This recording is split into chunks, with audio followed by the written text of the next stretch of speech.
This can make or break any marketing or advertising campaign. The first thing you have to do is you have to get someone's attention. If you don't get someone's attention, they're not going to pay attention to anything that comes after that. You've worked with some absolutely incredible people. The most recent few years with Alex and Leila Hormozi at acquisition.com. Alex and Leila, super incredible. Tobias is the former director of marketing for Alex Hormozi, one of the biggest online names today. He's driven millions in sales, packed out event after event, and is easily one of the sharpest minds in the game right now. What would you say are the fundamentals to what makes them a great operation?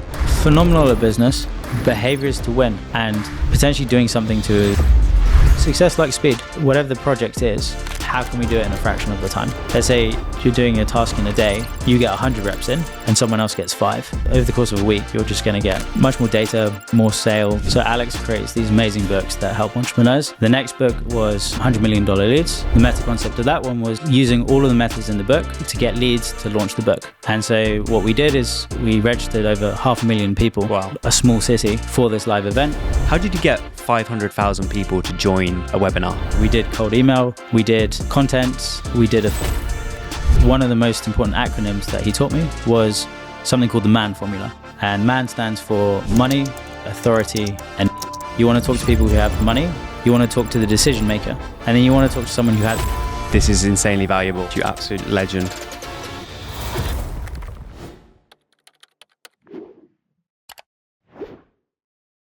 Tobias, thanks so much for doing this. Thank you so much, Callum. If someone's just clicked on the thumbnail or clicked on this episode, why should they listen to it? Been marketing since I was a teenager. In the last 10 years, I've sold countless millions online, built an affiliate program from scratch to 29,000 people, run launches that have, again, sold millions of dollars and helped to launch a best-selling book. Right now, I'm the director of marketing for a portfolio business that does a decent amount of volume. Amazing. And I think you undersell yourself a lot there. I do, yeah. You've worked with some absolutely incredible people. The most recent few years with Alex and Leila Hormozi at acquisition.com. Yep, that's correct. And what I'd love to do in this episode is just unpack the absolute fundamentals of marketing so that someone listening to this can come away with some really tactical ways to sell and build a phenomenal business. We were talking before and we boiled it down to 7 fundamentals that you've learned over your 10-year career. We're going to unpack all of these, and then we'll also at the end maybe just run through what you think is the secret to Alex and Leila's phenomenal success, particularly on the marketing side, but also a couple of insights from working within that machine that I think are going to be super valuable for people. I'm really excited for them to hear them. Nice. Let's kick off with elevators and cake. Why is this important? Yeah, so when it comes to advertising or marketing, the first thing you have to do is you have to get someone's attention. And if you don't get someone's attention, they're not going to pay attention to anything that comes after that. And so how on earth do you have the possibility of selling something if you've already lost them before you even start? And so elevators and cake is 2 pretty cool examples of companies that have done this in the past in order to become market leaders. And so with elevators, if you've ever gone into an elevator or a lift, if you're in the UK, have you ever noticed Otis next to the buttons? Yeah. Everywhere I go, I see Otis elevators. I have no idea who they are, but they seem to be everywhere. Yeah. So what's interesting is back in the day, they couldn't actually sell what they created. Turns out people were actually scared of getting in an elevator because they were worried that they were going to fall and die. And Otis were the first company to come up with a self-braking mechanism, but they couldn't sell it. And all that changed when they hired someone called P.T. Barnum, who's the greatest showman. And so what they did is they orchestrated a dramatic demonstration. And they went to the World Trade Fair in New York. And what they did is the founder stood on top of the elevator with a saber, a knife, and he cut a cable with someone in the lift. And what happened is the lift/elevator dropped, and then it halted in front of the entire crowd. Wow. And the guy called out, all safe people, all safe. And after that event, Otis, then their sales skyrocketed and they won some amazing contracts. They're in the Empire State Building, and essentially that single event helped them claim market share. And it's one of the reasons why you see them essentially everywhere in the world right now. So companies or individuals who display showmanship, almost like just do something crazy. So dramatic demonstration is such a good way of getting attention, but also selling the thing that you have. Like it's a typical kind of like QVC style like infomercial. You know, when there's like tape that is waterproof and like you can stick a boat together. Yes. That the infomercial where they basically put a boat together with duct tape, and then the guy then proceeds to go out on the water with it. Yeah. So dramatic demonstration is like it's interesting, it's novel. People to pay up, like sit up and pay attention. Yeah. But also can show what the product does. It's proof that it works. Yeah, and why people should care. Amazing. Yeah. So it provides that moment where you're like, wow, I didn't know that was possible. Yeah. And on the topic of like, well, if your product is boring, like what do you do? This is where the cake comes in. Okay. So one of the best advertising people who have ever lived is a guy called Claude Hopkins. And back in the day, he had the task to sell suet. So it's like this like fat or butter or it's something that goes in a cake. And what he did, it's a very boring ingredient. He just essentially made the world's largest cake at the time, and he took it on a roadshow. And so he took it from town to town and city to city. And whenever he took this thing, he orchestrated an event to get people to notice it. And so off the back of this huge cake drawing a crowd, he was then able to sell a huge amount of suet into shops, and he built a huge distribution network to make this company like the market leader and to sell a lot of product. Well, again, so let's break that down. So basically he's got a really boring product, Yeah. but he creates a spectacle using it, which just brings it to life. And people are like, wow, how's he creating these huge cakes? Yeah. Like the world's biggest cakes. Well, if I'm making a cake, I must need this ingredient to hold it together. I don't know.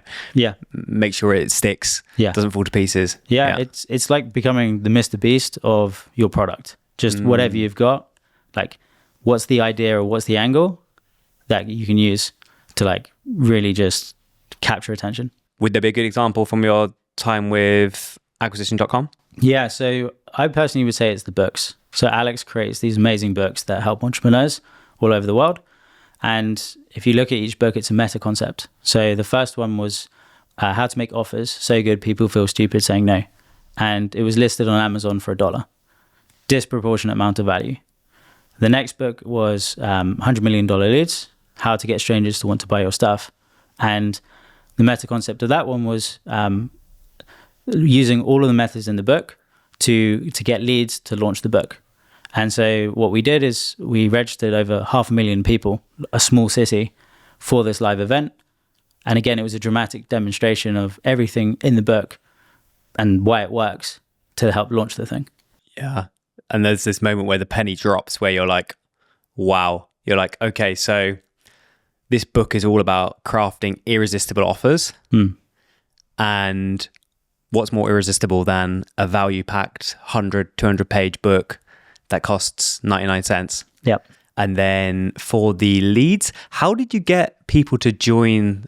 How did you get 500,000 people to join a webinar? Yeah. So for the live event, again, it was the book covers 8 ways to get leads into a business. And so what the whole team did and got behind was essentially using each of those methods in isolation and combined to get people registered for this thing. So we did cold email, we did content, we did affiliates, we did paid advertising, there was referrals, the employees even brought people along. Like we used every single method, and it took off, I think, far more than we expected. And yeah, it was just such a successful promotion. What was the offer for the live event? What was the actual offer? I can't remember. Was it just like, I'm going to give away a lot of value on this call? Like I'm going to give away some framework for generating leads, or basically registered everyone live, and then we gave away essentially all the knowledge for free on the website in free training. And so there was this huge anticipation of like, is Alex finally going to sell you something? And then just gave it away for free. And then on the back of that, if people wanted to support, they could get the books. And so that was where they could get a physical copy. If they didn't just want the information for free online, they could then just get the book version. Okay, let's talk about the letterbox. Yeah, so this is actually something I used back in the day, I should say, when I was first getting started. And so my dad taught me sales, and one of the most important acronyms that he taught me was something called the MAN formula. And MAN stands for money, authority, and need. And it's all about going for the right prospect, i.e. or qualifying people to make sure you're talking to the right people. And so you want to talk to people who have money, i.e. they can afford what you're selling. You want to talk to the decision maker because that's the person who's ultimately going to, let's say, sign on the dotted line. And then you want to talk to someone who has a need. Every sale is a solution. And so you want to help. When it came to the authority or the decision maker, I'm always made a point of trying to track down the business owner or the founder, making sure I'm speaking to the right person. And then the need, it was self-evident. If a company is spending money on ads or promotions, I don't know what the need is. Maybe they want more customers, or maybe they're struggling to get customers. But in terms of like a list or going after people who are more likely to say yes, it was a very like targeted audience to go after. And you can use that same framework when it comes to thinking about a promotion of who you want to target. Like when it comes to selling boilers, you don't actually want to sell boilers to wives or to women who own a house, because they don't know anything about boilers and they're not interesting. When you go through the formula, you think who's the decision maker, or who's the person with the authority, and it's actually plumbers. So if you advertise boilers to plumbers, at the time that the person is fitting the installation, and Sally, who's wanting the thing in her home, she goes, who do you recommend? It's the plumber who's the person who makes the sale and can say you can use ABC plumbing. And so that's how you can think about targeting the right person and making sure you're not wasting money. Yeah, because a mistake a lot of businesses make is that they're targeting the wrong person. What are some other good examples of the letterbox? There's more money to be made when you go upper market. And so when you approach increasing like sophistication or avatars with more money. And so on the topic of like man, going after the money in the first place, great example in 100 million offers is talking about a starving market and going for a market with pricing power. Alex has an example of someone wanting to start a business going after students, but the offer that they had wasn't going to work because they wanted to sell something expensive to students who categorically, like, they're studying, the student loans, they're too busy, like, let's say, in lectures, that they're not always working. They don't always have the money for it. And so it's very much going back to first principles and using kind of, to a degree, common sense. Can this person even afford it in the first place? Yeah, super powerful. Yeah. Let's come on to number 3. What's the journey across the bridge? Yeah, so on the topic of like every sale is a solution, a lot of products exist because they help someone in some way. And so if you look at helping someone as taking them on a journey, where they are now, point A, and where they want to be, point B, you can think of it as a bridge. And so you then can do a creative exercise of how do you get someone across the bridge? You can give them a sports car, and so they can go from A to B rapidly. You can give them a horse. Maybe it's more fun, but more uncomfortable. Rory Sutherland, who's a famous advertising guy in London, he has a great analogy with the Eurostar. So they spent billions of dollars to make the Eurostar work just a few minutes like shorter. When he makes the point that if they'd spent that money on buying champagne and employing models, people wouldn't want to get off the train. And so with that bridge analogy, it's a bit crude, but maybe you give someone mind-altering substances and the journey across the bridge like is now distorted and they have more fun going across it.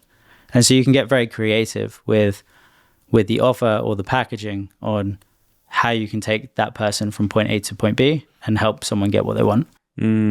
So this is the power of the offer. Yeah, I would say so. And communicating it. Because the reality is you can't always create the perfect offer. You're working within the constraints of your business or your team or the resources that you have.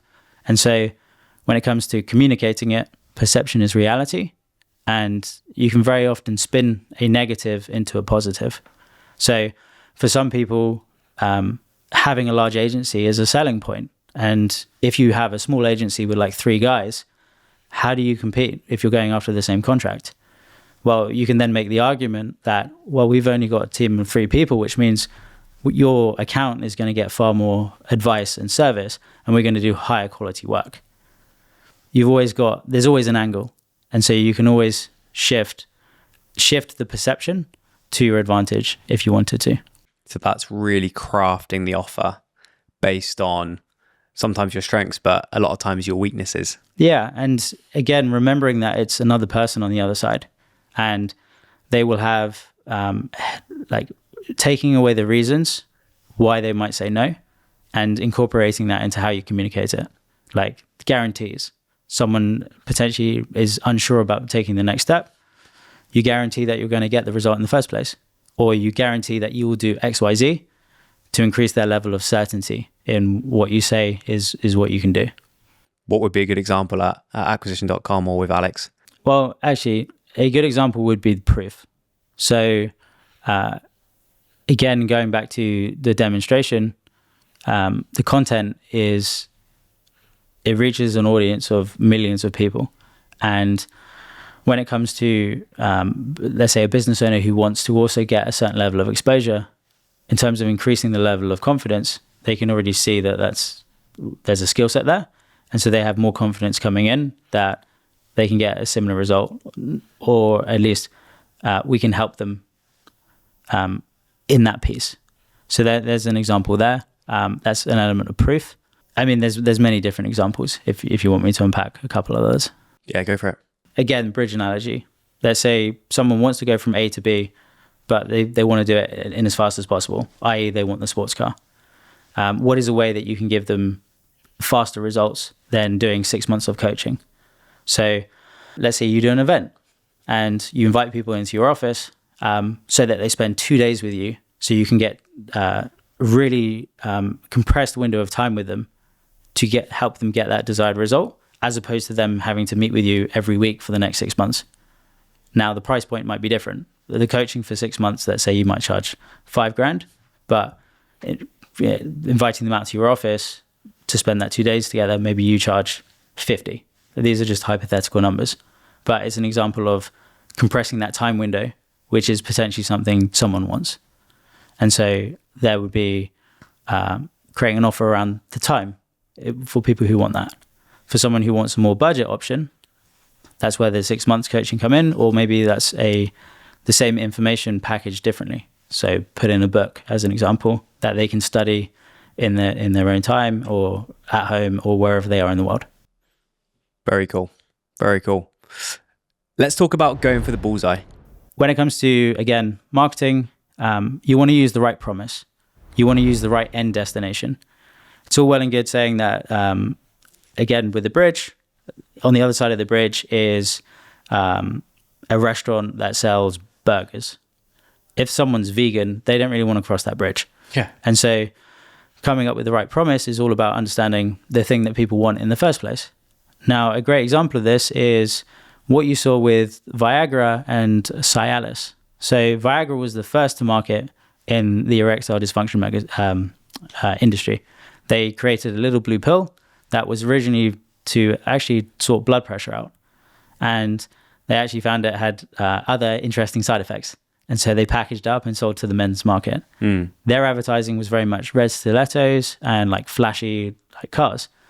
And it worked. They became a multi-billion-dollar company and it was flying off the shelves when it was first introduced. Now, here's what's interesting. When the patent ran out, other companies could come in and compete with the same formula. And so to a degree, it started to become a little bit of a commodity.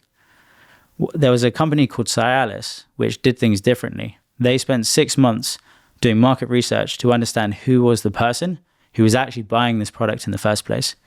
And what they found was pretty interesting. They found out that the real people who was buying this were actually couples. And going back to the man, the real decision maker was actually the woman in the relationship. The reason they were doing it was because they wanted more intimacy. And so what Cialis did very cleverly was, in their promotion advertising, they were advertising couples, and they were leading with a different promise of intimacy. So you have Viagra with stilettos and sports cars, and you have Viagra and you have Cialis with intimacy. And what's super interesting is Cialis very quickly started to steal a hell of a lot of market share. And it's a very successful company.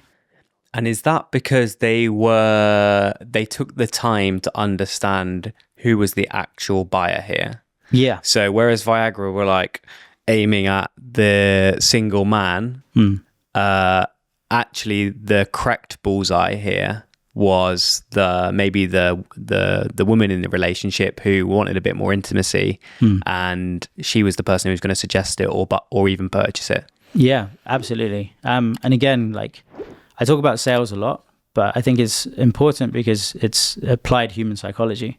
And something you learn in sales is people have a reason that sounds good and then the real reason. And so when you're buying a car, someone might say, I don't like the color. But the real reason is they don't actually have their wife's permission to buy the car in the first place. And they're just embarrassed to admit it. Yeah. And so I would say Cialis got to the real reason. And they were then able to bring that to the forefront, and it actually spoke to people and resonated. So if someone's listening to this, how can they learn from that? Is one to just really think, like, what is the real reason that people buy my product? And is my messaging aligned with that? Is another example maybe running customer surveys, that kind of thing, and actually unpacking that? I would take a blanket approach or a shotgun approach and the reality is you can do all of them. You can run surveys. You can run, you can pick up the phone and call your customers and actually ask why they bought in the first place. You can even do some small tests. Like if you have an email list, you can test different angles based on what you think people want. And then the data will demonstrate. There's a really interesting marketer, a French guy called Clotaire Rapaille. He's made a name for himself by going after what he calls the reptilian brain, the real reason someone buys something. And his methodology is he basically like locks people in a room. He will ask them a series of questions around, let's say, a car. And people will say the reason that sounds good. Why do you want this car? It's like, it's fuel efficient, or it's got seatbelts, or I like the look of it. When he's locked them in the room, he then has them take a nap. And as soon as they wake up from the nap, he gets them to write the questions down again.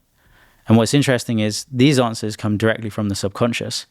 And so he did this. And the nuances that came up after people had taken a nap was like scary, gangster. I want something just big on the roads. And he famously was involved in helping create the PT Cruiser, which it looks like a mob car. And that was one of the best-selling cars in the US for a period of time. And it spoke to a subconscious desire that maybe people didn't even realize they wanted. Any other good examples there? Yeah, so same guy, Clotaire Rapaille. He's had his hands in a couple of different products. He was involved in cheese advertising. And so what's interesting is cultures react differently to the same product. When it comes to cheese, in America, they want their cheese to be dead. And so if you think about the advertising, quite often you'll have a camera at the back of a fridge and someone will be pulling out cheese from the fridge wrapped in plastic. It's kind of like a dead body in a morgue. And that was deliberate in terms of the associations. And for Americans, it was the cheese is not alive. With France, you'll see brie and they'll just stick it on the kitchen counter and they want to let it breathe because they think the cheese is alive. And so very much shifts how you promote a product based on, to a degree, the culture and what people want. And then coffee. This guy was involved in coffee advertising, and he helped Folgers become a market leader. He did his process, and he found the imprint for coffee. And it turns out it was all about smell. People actually didn't really care about the taste. I mean, people do, But the subconscious desire was actually based on people's first imprint around the product. And it was when they were kids going down into the kitchen and their mum has made like a fresh like coffee while they're serving breakfast. And it was the first thing that hit them in the morning, and they associate it with family and all of these positive associations. So he gave that to Folgers and they built it into their product and advertising. You'd rip the lid off the product and you'd get hit with the aroma of coffee. In their ads, it was never people drinking it. It was always like smelling it. Wow. And the advertising / results speak for itself. That's a brilliant example. Thank you. Coffee market is so interesting. I think what Nespresso did with George Clooney is another level, yeah. Another sensational thing. Why are people really buying this product? Yeah. It becomes a brand play. Yeah. Introducing someone who's extremely suave and sophisticated and seen as someone who kind of epitomizes that. And you take this coffee brand, coffee machine brand that had absolutely none of that attached to it. Yeah. Attach his brand to it, attach a couple of other influencers' brand to it, and it's elevated to this kind of almost like luxury status symbol type product. Yeah. I mean, these markets are massive. And so you've always got an angle or a different method of approach that, again, if you have a superior strategy or a superior angle or new way of promoting it, it can really take off. Any good examples of acquisition.com of that one? Scale or exit. We can help companies do both. And in the advertising, the promise of scale resonates far more with business owners than the idea of an exit. For many business owners, an exit feels too far away and it's not really relevant for them right now. Instead, in the present moment, they're more interested in how they can get to the next level because they think the exit's out of reach. And so that would be an example of it's a better bullseye or a thing that resonates now for the thing that resonates now. Which is interesting because I guess acquisition.com could be a way, but really you're looking for people who are maybe looking to exit their businesses.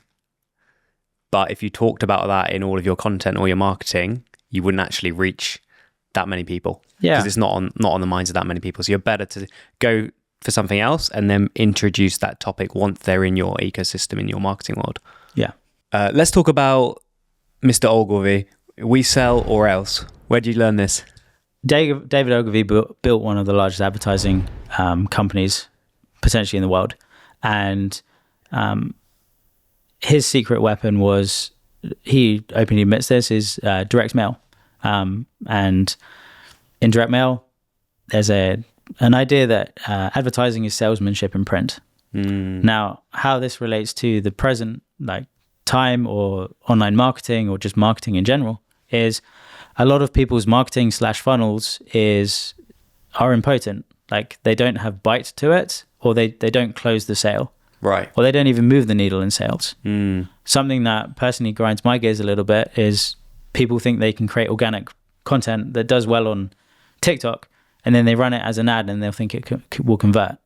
But it just lacks the sales psychology needed to, it lacks benefits, or it lacks overcoming people's objections, or it lacks basically salesmanship. And so they run paid ads behind it. It doesn't work. And then they're like, advertising doesn't work for me. I personally think ads should be ads, and funnels should have like a bite to it. They should actually sell the product or service and put the best foot forward. And many people don't do that. You talk about ads. I've heard you talk about ads as, think of them each as a salesperson. Yeah. Is that linked to that? Yeah, a little bit. So on the topic of salesmanship in print, you can write a sales message and then amplify it online. And so, or you can write a sales message in your funnel and then you draw as much traffic as you can into it. And so if you create a complete sales presentation or a complete presentation that is actually able to close the sale, running advertising into it becomes far easier, because you're not running it's like putting water into a bucket that doesn't have holes in it. And what's really cool is once you've got this presentation, your ads can actually come from it. You can pull out pieces of it and put it into your ads to increase the congruence. So let's say you're in your sales presentation that you talk about, it's a unique mechanism of your product of like, we're going to grow a podcast or something. Yeah. Yeah, going to grow a podcast. And your unique method of growing the podcast is you've got a launch strategy. You know how to get to number one on the charts. And the reason for that is because you have connections at, let's say, Spotify. That can be a piece that you then pull out of your sales message and advertise. We know people at Spotify, which is why we know how to grow your podcast. Yeah. We have insider knowledge. And that might be one function that goes back into your core message. Equally, you could talk about your team. We have a team of 12 amazing people who we've built up over the years, and those are the people who are going to be growing your podcast for you. That might be an angle that you might test. So you can test all of these different angles that go into the same thing, but it's still congruent because you've done all the work on the other side over here. Interesting. But what you're saying there is that actually a lot of businesses or entrepreneurs or creators, they are creating a lot of noise, creating a lot of content. Maybe it's organic, maybe it's paid, but actually like they've forgotten about the sales side and actually closing the business. If one part of fixing that would be just having like congruency throughout the sales journey, the marketing journey. Yeah. What would be the other ways of improving that and fixing that? Yeah. Having a well-defined sales process or a sequence of steps that you carry everyone through closer to the sale. If you think about influencers, many influencers actually like don't make much money, surprisingly. They have to use brand deals or various other mechanisms to try and monetize. But if they were better at, let's say, collecting leads off of their audience and then using an email list to promote various products or services, they'd make more money by doing that. So it's both congruence with whatever you're using to bring people in. I always like saying like you should keep with the promise. So if you're bringing people on to, let's say, grow their podcast, when they sign up to that, you don't want to then start pitching them how to run Facebook ads. Yeah. Because it doesn't make sense. And so keeping that golden thread, and then equally thinking about what you need to choreograph, like what makes sense that helps people get over the line. Do you actually need a sales team, or can you get by with events, or do you need a presentation, or do you need to sell them something small first to then sell something larger later? If you're selling yachts, you might not lead with a yacht. Here's a 30 million thing to buy. Do you want it? You might be a little bit more subtle and invite people onto a boat party. And then while they're on the boat having the time of their life, ask them, have you ever thought of getting something like this for yourself? It's very much like being very tactical and strategic with connecting your end outcome with where someone is at. Hey guys, if you're enjoying the episode and you want a breakdown of all the tips and strategies so you can implement them easily, I have made a breakdown and I've put it in the link in the description. You can get it for free. Really hope you enjoy it. Now let's get back to the episode. Ogilvy is quite an influential person for you. I think it's like one of the first books you bought in this marketing space. Yeah. What are a couple of other cool things you like or learned from him? Yeah. So big thing was just the character and how to succeed. In Confessions of an Advertising Man, there's a chapter called Advice to the Young. And Ogilvy talks about shaking the pagoda tree, i.e., how do you make a fortune? And so for him, he said he shook the pagoda tree on Madison Avenue. And he basically said, if my son was going into advertising or any endeavor, like what are the pieces of advice that I would give him? And ultimately, it was all about whatever you are doing, become the best at it. So if you get an account on petroleum, you need to spend the next 2 years basically studying petroleum. Go and pump gas. Go and read all the journals. And he made the point that after 2 years of doing that kind of graft, you would then be more knowledgeable than anyone else. And also you'd be more knowledgeable than your boss. And then you'd be ready to beat him.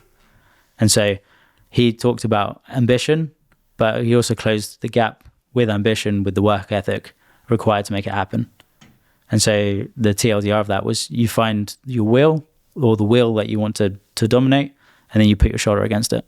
And that changed before, as I was getting started, I saw some success fairly quickly because I was fairly good at sales. And so I went and closed like 16 business owners in like a 3-month window. And I was kind of just messing around, to be quite honest. Like I could get results, and it was a little bit hit and miss because I hadn't refined my offer. But Ogilvy taught me to, like in the books at least, just get good. And so I stopped messing about. I got serious. And then I just started to really focus on some key skills in marketing and just got very good at it. Very cool. Yeah. Great books. Yeah. Recommended read. So we've basically here so far, we've got people's attention. Yep. We've shown them also potentially how our product works and brought it to life, which is super powerful. Yep. We're then targeting the right people, making sure that, they've actually got money, they've got authority, they've got a need. Yeah. We then really thought about our offer, and we've made sure that if they want a Ferrari to get across the bridge, they've got it. If they want to ride a nice horse across the bridge, that they've got that nice horse. We made sure that we're actually targeting the right person and the right need, going for the bullseye with them, and that we're actually selling. Like, we're not just making loads of noise, talking about all this stuff, creating lots of interest, but not actually following through to a sale and delivering that value to our business.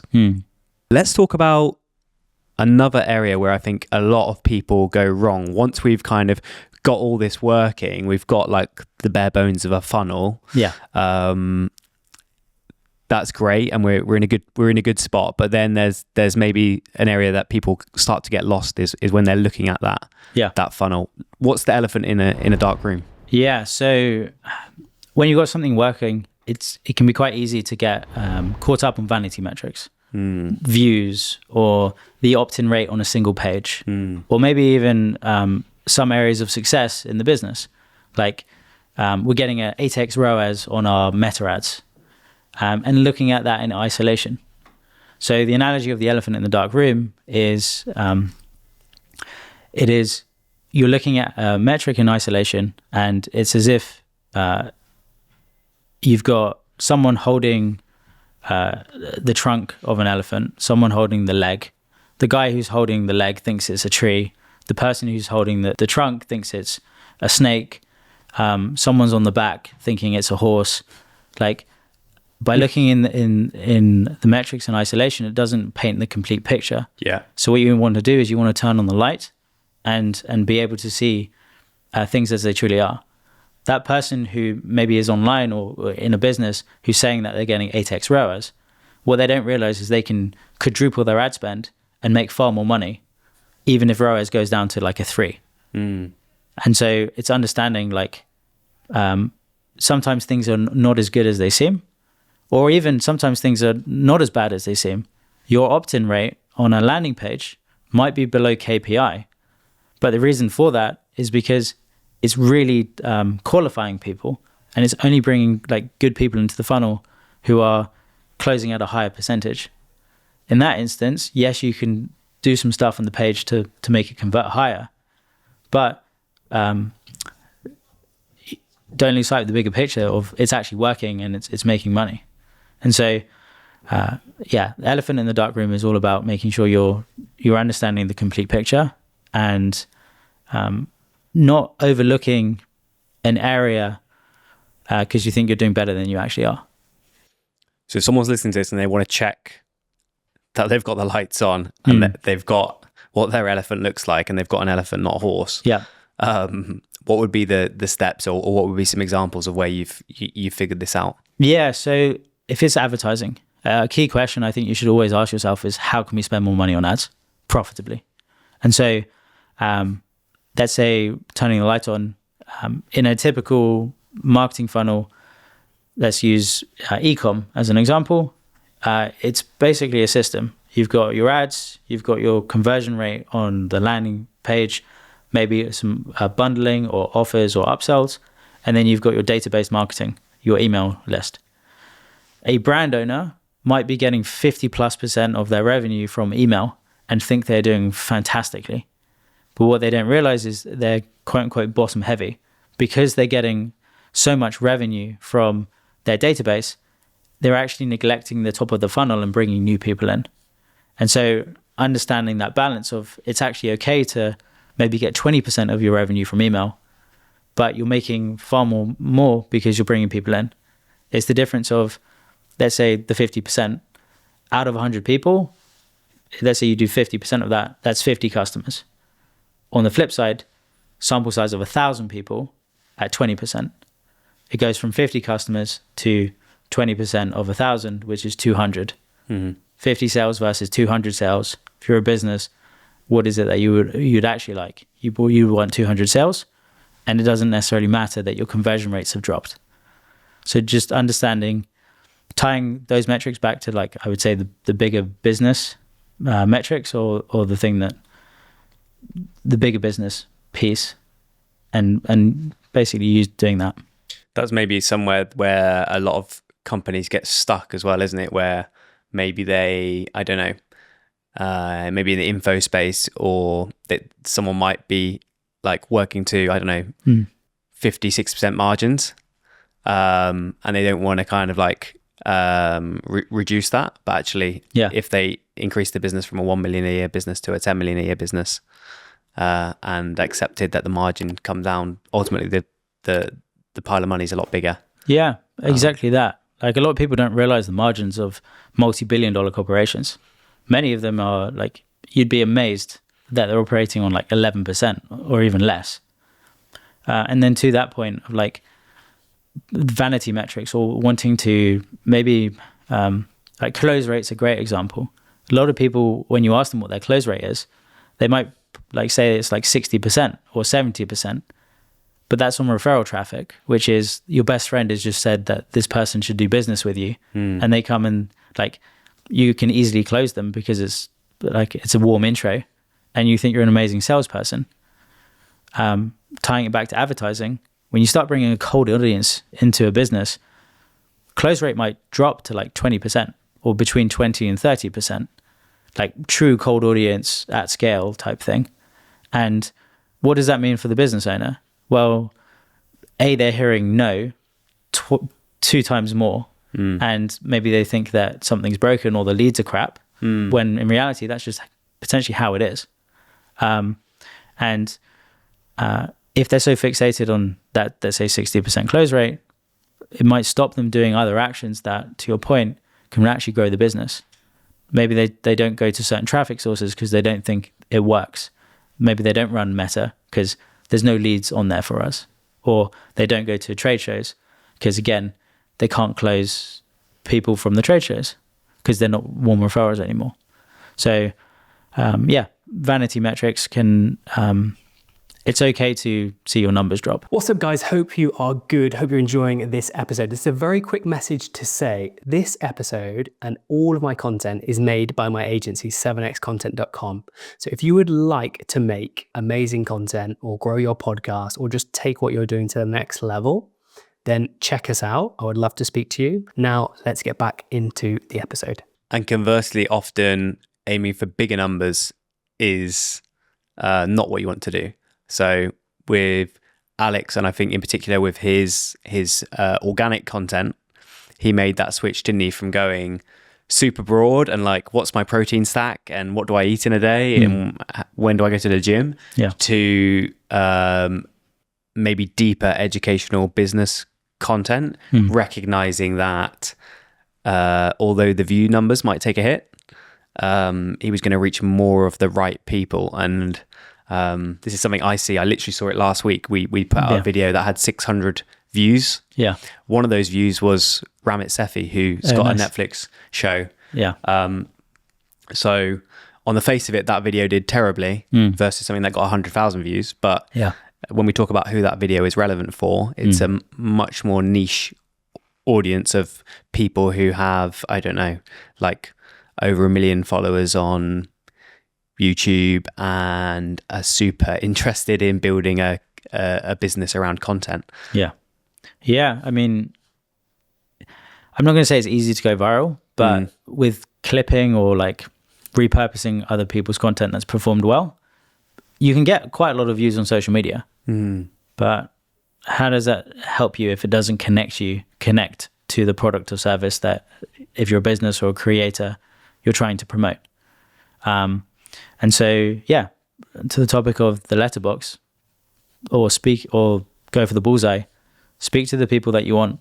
And it's okay to have fewer numbers and just put it into perspective. Like 600 views on your video, as an example. Imagine if that's you on stage in front of 600 people. Yeah. Like, that's kind of cool.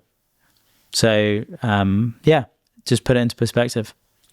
It's interesting, isn't it, as well? Because oftentimes when you're choosing the channel, a lot of it is also driven by ego. That's what I notice. A lot of people want to build an Instagram following, even though their customers are not on Instagram. The best way for them to get customers would be to like literally walk around Mayfair, knocking on doors and asking to speak to the owner or take them out for dinner or something. Or I don't know, maybe go to a very expensive tennis club. But actually the truth of the matter is they want to build an Instagram audience. So I think sometimes as marketers and business owners, we've got to check our ego and think, where does this person actually live and what are their actual habits?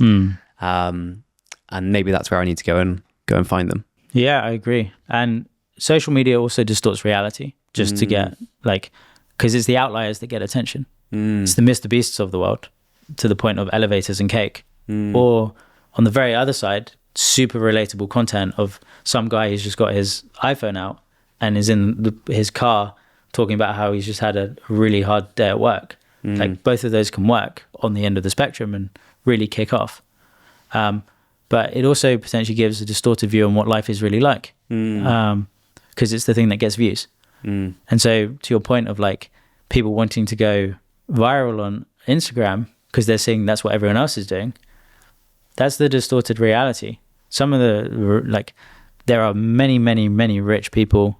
Let's just use the example of money, but you would never know who they were. They could walk past you on the street and they could be the CEO of a multi-billion-dollar corporation or own an empire over somewhere in the world, and they don't have Instagram. They don't need to. Maybe it's not a marketing principle, but I've heard you talk about it before, which is oftentimes founders and marketers, they just need to lock in and shut the world out. Yeah, I think so. Like, there's a lot of distractions out there. The other thing is, to the point of stuff that gets attention, is not always the stuff that works. And so if you were looking at anyone, I would look at people who have the results that you want and then like narrow down on that. For me, it was Ogilvy, as mentioned. He became a captain in advertising and I was very interested in advertising. So I just focused on like what was the stuff that he did, and I kind of started to replicate it. Direct sales experience. I did door knocking. I then worked across a number of different agencies, and I put my shoulder against the wall. And yeah, you don't have to, if you follow too many people, there's many different ways to get the end outcome. Again, going back to the bridge, maybe you don't want the horse, but you want the car. And the person who's driven in the car, he would be a good person to learn from. And so, yeah, that would be, to a degree, why I would say lock in. And then the other thing is, it doesn't have to be complicated. If you've got something that's working, keep doing it to the nth degree. You don't have to, if you've got a door knocking team selling solar, maybe you don't need TikTok ads or Meta ads. You can just get more sales guys to knock more doors. And yeah, just that would be my frame of mind when it comes to that. Very cool. All right. That was the elephant in the room. Yeah. Let's come on to Hormozi secrets, which I think is extremely relevant to what we just said. You've obviously spent the last 2 years working there? Over 2 years, yeah. Over 2 years. What would you say are the fundamentals to makes them a great operation? Phenomenal at business, without a doubt. And then just the behaviors to win. When people ask me what I've learned, again, it comes down to the character to win and potentially doing something to the nth degree. Alex talks about his calves, and you'll see maybe he'll post it on social media at times. For me, I think that's a very good analogy of how he approaches business. The kind of man who can do the same leg exercises 10,000 plus times and still keep doing it. That's an unstoppable individual when it comes to business. Because where someone might do 5 things and the next person does 100, the person who just gets more output, does more volume, they're going to get more data in, and they're also going to get more results. And so there is, to a degree, an element of just going further than the other guy and getting more reps. Volume negates luck. Yeah. Luck. Yeah. It's one of my favorite sayings that I've learned by far. Okay. So we got volume negates luck. Mm-hmm. What's another? Success like speed. So again, I can't take credit for this. This is just the behaviors that I've personally learned while working in the business. But whatever the project is, how can we do it in a fraction of the time? Or how can we do it by tomorrow? Always challenging. There's the Parkinson's law of the project will expand to fill the allotted space. Yeah. But it's also how can we do the impossible? How can we do this in a shorter period of time? And if you are moving fast with urgency, it also allows you to get more reps in. Let's say you're doing a task in a day and you get 100 reps in and someone else gets 5. You're going over the course of a week, you're just going to get far more, much more data, more sales or what have you, just compressing those time windows. You can get more done in less time. So that would be definitely a thing that I've learned. And it applies to speed. Yeah. So speed, say that again. Speed, success like speed. Success like speed. Yeah. Very cool. Yeah. Third one? Competitive greatness. So that is a value of acquisition.com. I've seen living up to the values of the business has made me more successful as a marketer. So you've got competitive greatness, sincere candor, telling the truth, and then unimpeachable character. And when it comes to competitive greatness, it's like doing more than is required, putting the work in, staying weekends, working late, just being great. As a value, I think if you try and aspire towards that, over a period of time, those behaviors start to compound and you're then able to do stuff that other people might not. You'll see this in businesses that become complacent. Maybe the sales guy gets used to taking holidays because he gets commission in and he starts rescheduling his appointments because he's no longer dialed in, as an example. And so as a result of that, he loses more deals. And if you're a business running advertising, you can't really have a complacent sales team. So competitive greatness, just permeating across the entire team, it allows you to do the impossible, I would say. The other values there were super interesting. Sincere candor? Sincere candor. Speaking the truth. Like having those hard conversations. Hard conversations grow businesses. If something is wrong, say something is wrong so you can fix the problem. And then unimpeachable character, being someone who you're proud to associate with. Like the reality, like let's take marketing. There are plenty of amazing marketers in the world, but some of them you don't necessarily want to associate with. And so,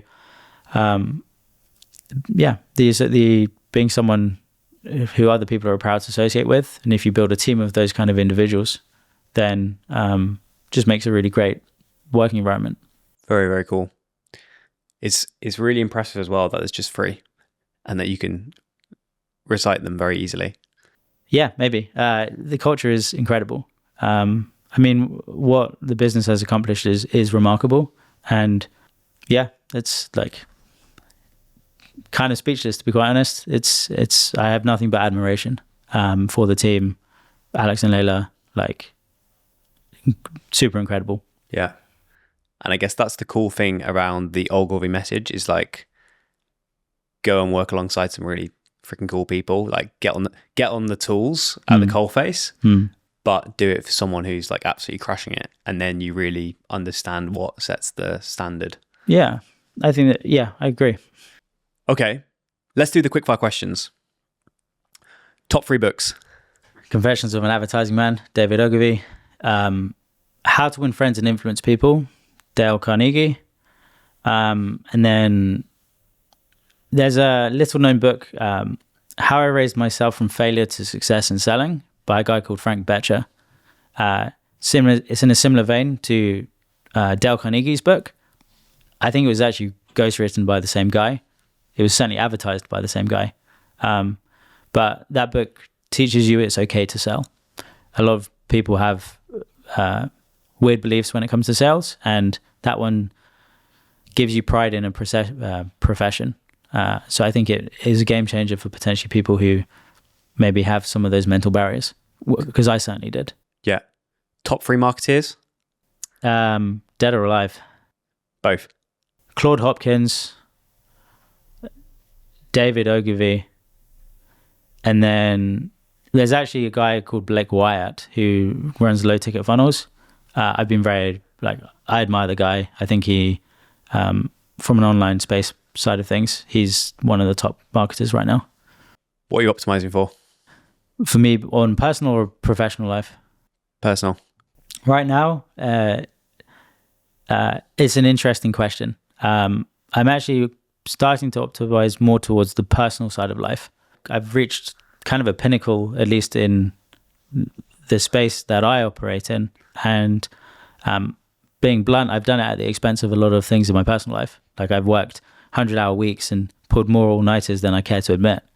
And so optimizing now for some of the other stuff of life, if I'm just being perfectly honest. That's awesome. Yeah. What gets you fired up? Results and helping people. So, I mean, your life can always change on a hairpin, but like when I first started, it was very much feast or famine. Like you close a client, make some money, and if you don't close another client for a while, then you're struggling. And it's quite challenging to potentially operate like that because you're just trying to get your basic needs met. What I find interesting is, so it's Maslow's hierarchy of needs, self-actualization after you've kind of got your base needs met, which is, depending on where you are in the world, it can be easily achieved.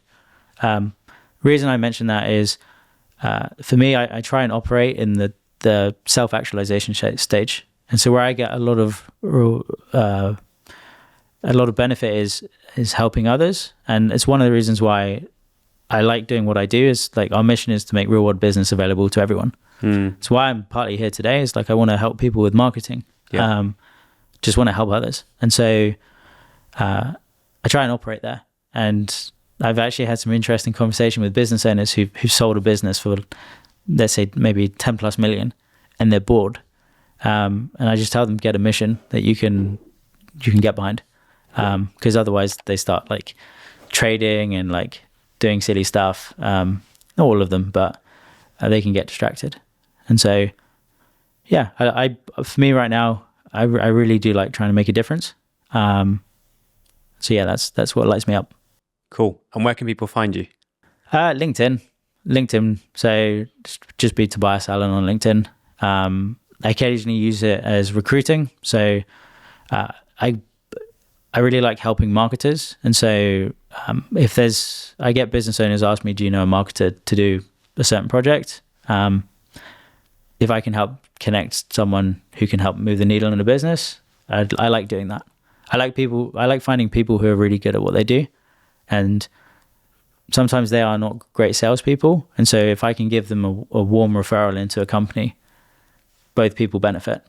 So yeah, I quite enjoy that. And so LinkedIn would be the place. Awesome. Tobias, thank you so much. You absolute legend. Thanks, This Callum. is insanely valuable. And I think we will put together a framework of this whole conversation, the 7 marketing principles. And if people want to download that or get a copy of it, we'll put that in the description of this video.